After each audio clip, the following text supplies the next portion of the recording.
راشئ ځان وتلی معیوبه یمه معذوره یمه نشم ګرځېدی راشئ په 10 روپیو 2 کسان په 15 روپیو یو کس معیوبه یمه معذوره یمه د ګټې وټې مې څوک نشته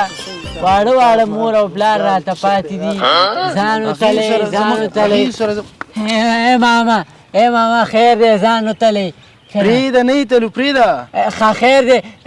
د دواړو 15 روپۍ ورکړې خو ځان وتلی خیر دی درته وایم نه یې تلو نه والله که خو رانه همداسې لاړ شي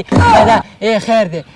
دواړه 15 روپۍ ورکړې خو ځان وتلی زه درته وایم نه یې تلو په خبره پوهېږې که نه ماما بس خیر دی که نه ښځه دغه وکړي ښځه یو 2 ډوډۍ خو راته واله خیر دی معیوبه یم کور کې هم څوک نشته عجیبه خلک دي اوس خیر هم په زور غواړي خو ته ودرې ما سره یو 50 جب کې دی چې هغه ورکړمه پیسې ما سره هم شته دی خو دا خلک نه دي داسې دروغ وایي دروغ جوړ دی هسې وایي معذوره یم تمثیل کوي مړه نو ته دې څه خبرې چې دا معذوره نه دی ښه ته اوس ګوره ښه چې ما درته ویل منډه بس ته به منډه دی صحیح ده ای سپیرو خپله خو یې نه راکې نو دا صوفي صاحب ولې منې کې صوفي صاحب جب ته لاس که 50 را الله وایي دنیا و آخرت خیسه کړي معیوبه یم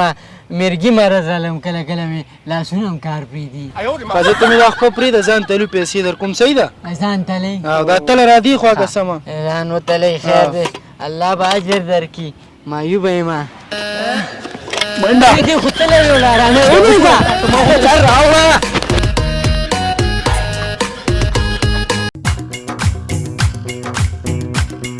نو اوس مونږ ټیک ټاک کې مې اکاونټ جوړ کړی دی هر څوک چې زمونږ ټیک ټاک ویډیو ګوري په سرچ کې ورکړي ذبیح الله همدرد 0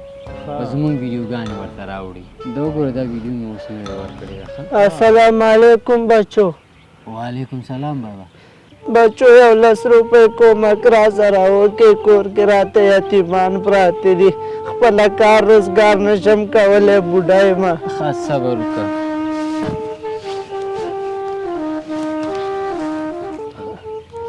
دا والا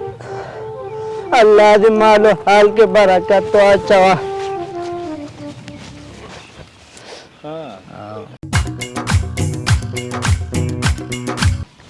بس خوښه مې ده ښه پرمانه نو ته ما سره نه ځې شپېله نه الله دې مل شه زه ورځه ته ښه زه الله دې مل شه زه بیا خبرې کوو انشاءالله په مخه یې ښه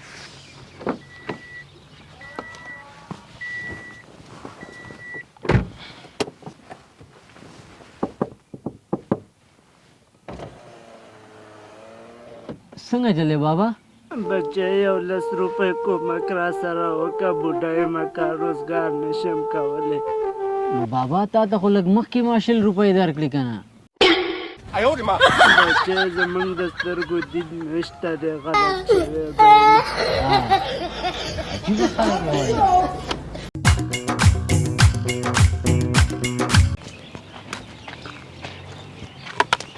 د ریمونډ باندې چې تیشه وشو دا ګاډی لاک دی السلام علیکم وعلیکم السلام کاري صاحب یو 10 روپۍ راکړه معذوره یم کور کې م د ګټې وټې څوک نشته زه پوهېږم چاسې ارامېتوب کوي ښه روغ و جوړ دی خو صبر وکړه پته به یې ولګي ما ته پته ده ښه چې ارامېتوب خو کې خو صحیح راته ووایه چې 50 روپۍ راکړه چې درې کړمه قاري صاحب یو 50 روپۍ راکړه الله به اجر درکړي ورشه مړه ورشه شابه ځه خروغ جوړ او خلکو نه به پیسې شکوئ ماشومان او ښځو ته پیسې ورکول کوم د ثواب کار نه دی هسې پیسې سیند ته خطا کول دي متل کې څنګه وایي وایي هندو ستړی او خدای ناراضه نو چې پیسې راکړې اضافه خبرې وایي خدای دې شل کړه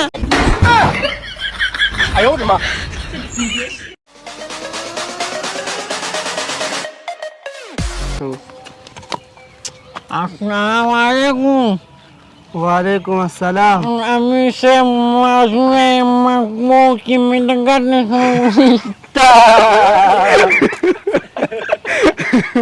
راته خدای دې تېز وکړي بچې یو 10 روپۍ کومک را سره وکړه بوډا یم کار روزګار نشم کولی نو بابا تا ته خو یو 10 دقیقې مخکې ما 50 روپۍ در نه کړې 10 روپۍ مې در کړې